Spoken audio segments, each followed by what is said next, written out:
Welcome to the American Opioid Podcast, written and narrated by Jamal Khan. The podcast features a research-backed fictional narrative about the opioid crisis. Additional episodes, along with the website, will feature interviews with real-life individuals involved in the opioid crisis in various capacities. For more information, or to get in touch with the creator of the podcast, check out the website at www.americanopioid.org. Disclaimer: this podcast is not intended to be a substitute for professional medical advice, diagnosis, or treatment. Always seek the advice of a physician or other qualified health provider with any questions you may have regarding a medical or behavioral health condition. Never disregard professional medical advice or delay in seeking it because of something you have heard on this podcast. And now we begin the first episode of Season 1.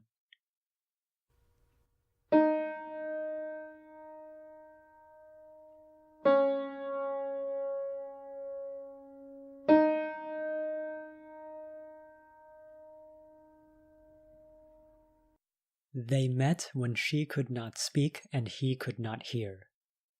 They met in the most affordable daycare center in the city of Regal, one of the nation's many flashpoints of the opioid crisis.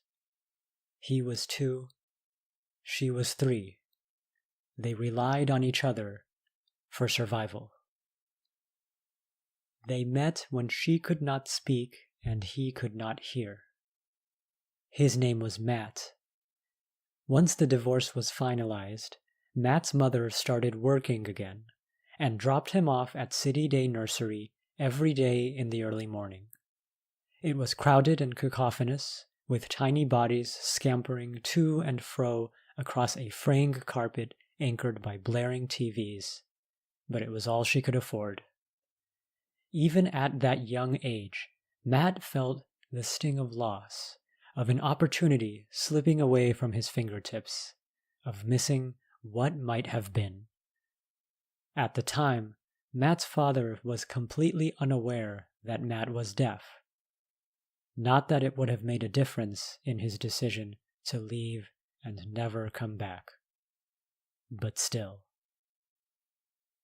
They met when she could not speak and he could not hear. Her name was Jane.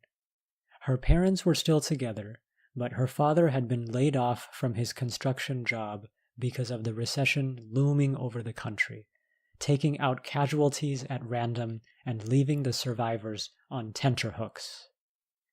He had found a gig in the hospitality industry, but there was not anywhere near as much money in it, so her mother had started working as well. Hence, Jane's entry into City Day Nursery on the other side of the turnpike. Jane was an adorable little girl, more than most other girls her age, but her childhood was blotched by her voice. At the age of 2, she had developed a throat infection. Jane's overworked parents had just given her cough syrup, oblivious to the fact that it was much more serious. Because the infection was not diagnosed until it was too late, the surgeon had to remove parts of her voice box in the emergency room. Child Protective Services had looked into the matter, but it was routine and never led to anything. The surgery that saved Jane's life left her with a voice that was scratchy and guttural, with a grinding texture reminiscent of an engine starved of lubrication. Even at her young age, she noticed when adults, hearing her for the first time, would suddenly have quizzical expressions fall over their faces. Then it would all be smoothed over, and they would pretend that nothing was wrong. The kids at the daycare, and later in school, were not as subtle. What's wrong with Jane's voice? Why does she sound like that? "Hush, hush, it's all right," a caretaker would say. "Sometimes people sound different, just like sometimes people look different.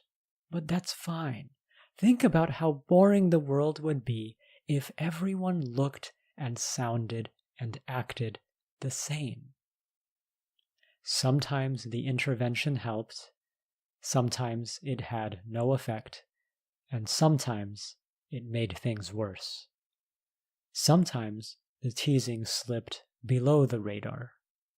Later, in elementary school, she would be called names like robot and Satan. But far earlier than that, the damage had been done. She never spoke to anyone other than her parents. When out in public, she could not even look up at people. Instead, she trained her eyes downward, her field of vision consisting solely of pavement and asphalt, tile and carpet, big shoes and little shoes.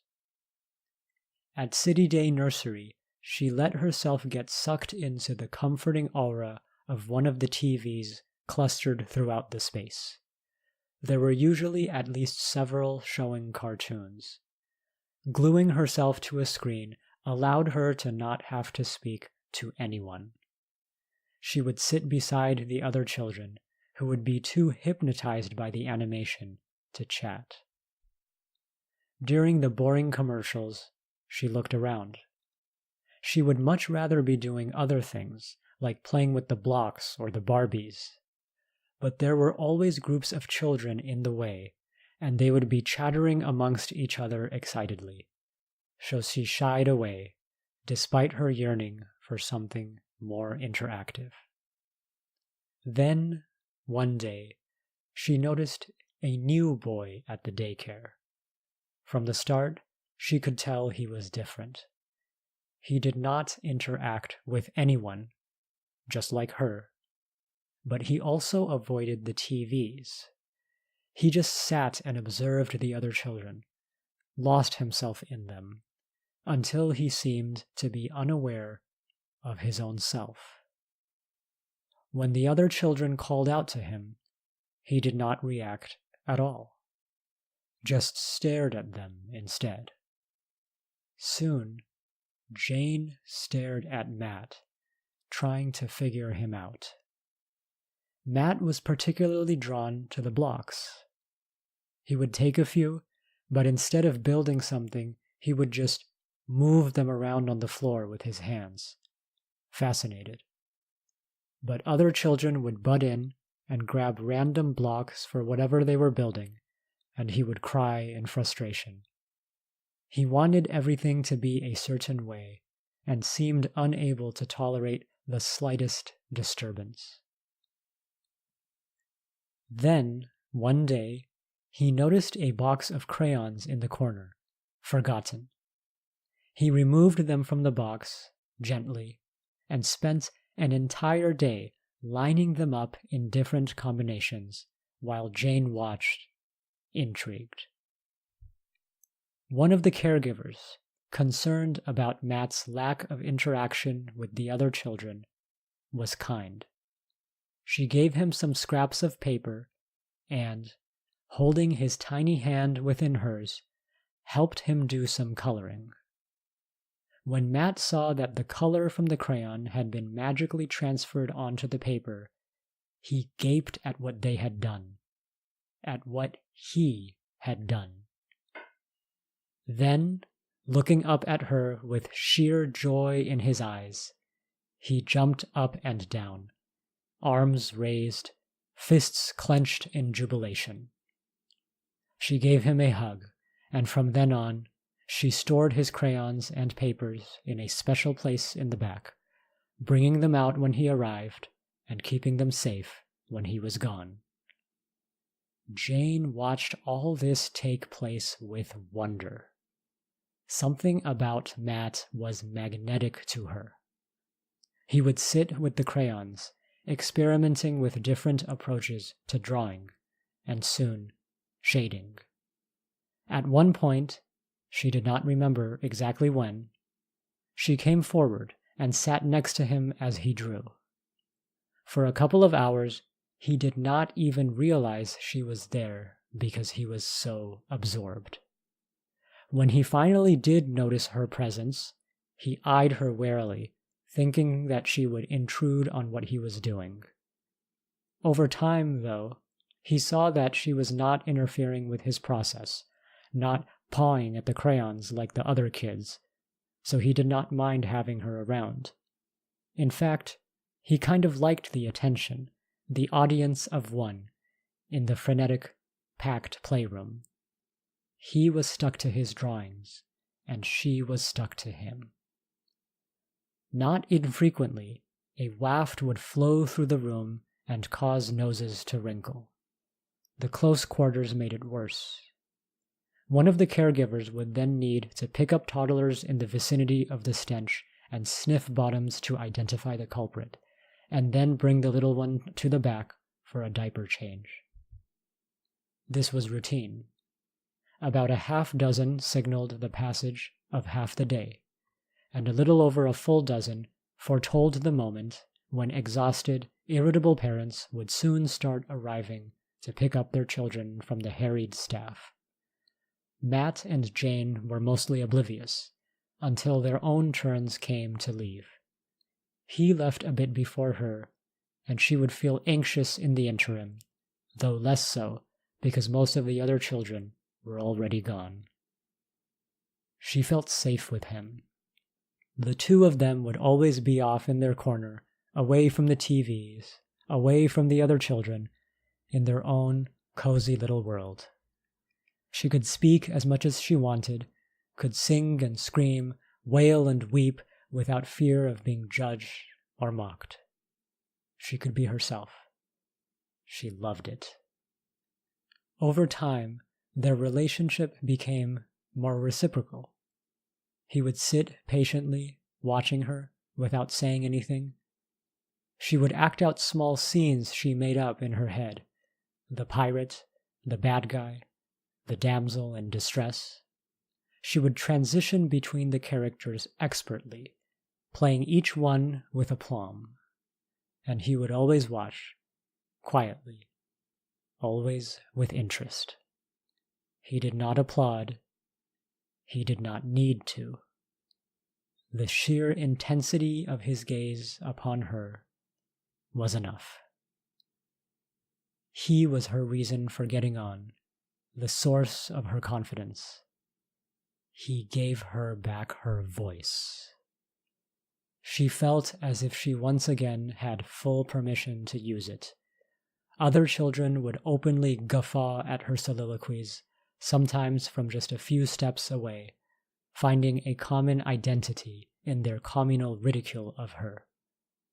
Matt was never like that. He rarely said anything, and yet it was as if he communicated with her the most, as if his calm assurance could hold her in place upright, impervious to the gusts of laughter and scorn that crashed against her from all sides. He was an oasis amidst the unforgiving desert of the social. She loved him for that. She would softly croon into his ear with her broken voice, a voice he could not hear. He was friendless, and she was friendless, and they connected in their friendlessness. They became something that most of the friended could not understand, and that some never would. Later, when they started grade school at different places, they would see each other much less, just in the afternoons.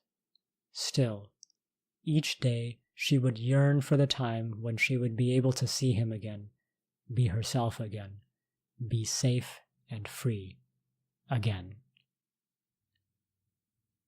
The two made an indelible mark on each other, a bond that would persist over vastly changing circumstances despite the events that would follow, heralded by an impending crisis that would leave its deadly mark on all 50 states.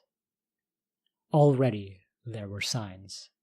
The uniformed men who marched in whispered to a staff member, then escorted a child out of the building. A caregiver who kept nodding off, despite remonstrations from her colleagues, until one time when the 1-year-old she was holding slipped from her grasp and thudded against the floor. Jane saw 2 grown-ups rush toward them, huddle over the scene, gesture animatedly. A few minutes later, paramedics rushed in and took the baby. Jane saw a spot of blood on the floor. She did not see that caregiver again. Amidst the disruption and dysfunction, Matt took some of the crayons and drew various shapes on the blank white paper. At first they were scratches, doodles, shadings. But over time, they became more elaborate.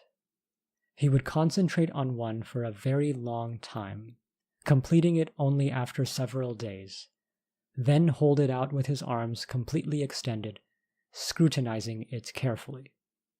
Then he would draw the next one, and she could see the resemblance between it and the previous one, with slight alterations. Then he would move on to the next one, and then the next, each succeeding iteration taking less time than the one before. Sometimes he would show her his drawings in a series, as if he were telling her a story.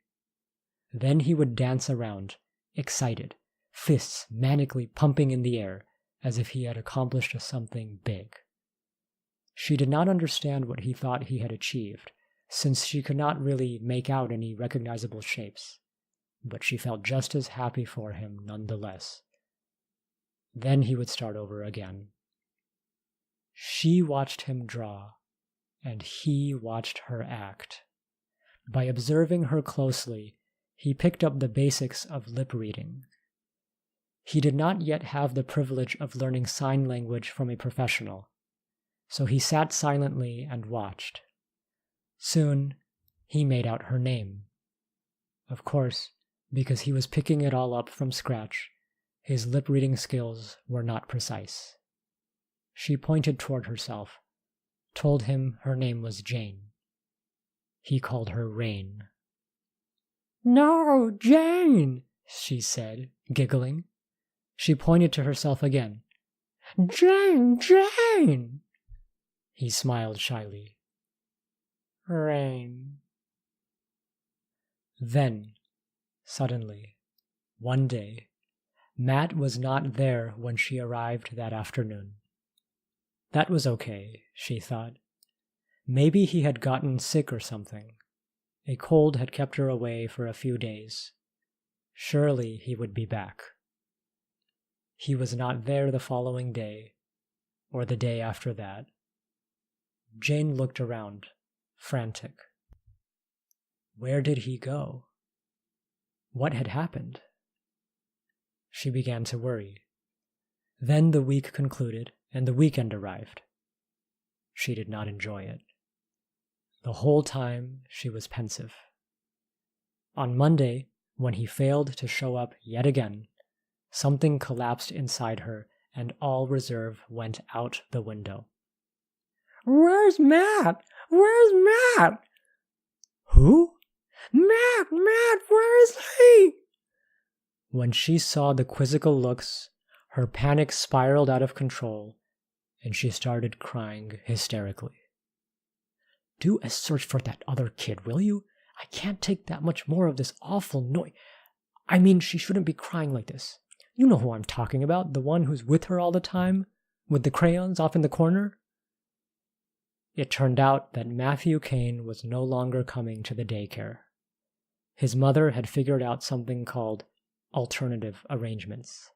It was a fancy way of saying that he was lost to her for good.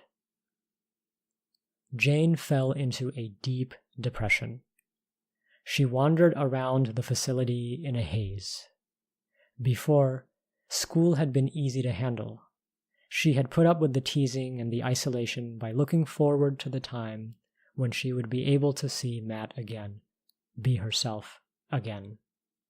But now, that was gone. When she lost him, she felt as if she had lost herself. Jane did not utter a single word outside her family for nearly a year. In school, she was held back a grade. The administration recommended to her parents that she see a therapist. Jane's life raft was gone. She would have to deal with it all on her own. She did not know that the opioid crisis took Matt away from her, but she did know that she would need to learn how to survive without him. Welcome to American Opioid. Now, as a listener, you may be wondering, where are the pills, the needles, the other drug paraphernalia? Where are the sirens, the body bags, the chalk marks? Is this podcast really about opioids? Yes, it is. But it's also about people and their family members and friends. You see, behind each statistic that documents an overdose death, there was once a person whose experience of the world was just as rich and vivid as yours or mine. And each one of them, and each one of us, looked at the world long ago as Jane once did, through the eyes of an innocent child who wanted nothing more than to know why her playmate had suddenly vanished. Opioids did not show up in this episode. They will not show up in the next episode either, or the one after that. You see, we need to explore something else first.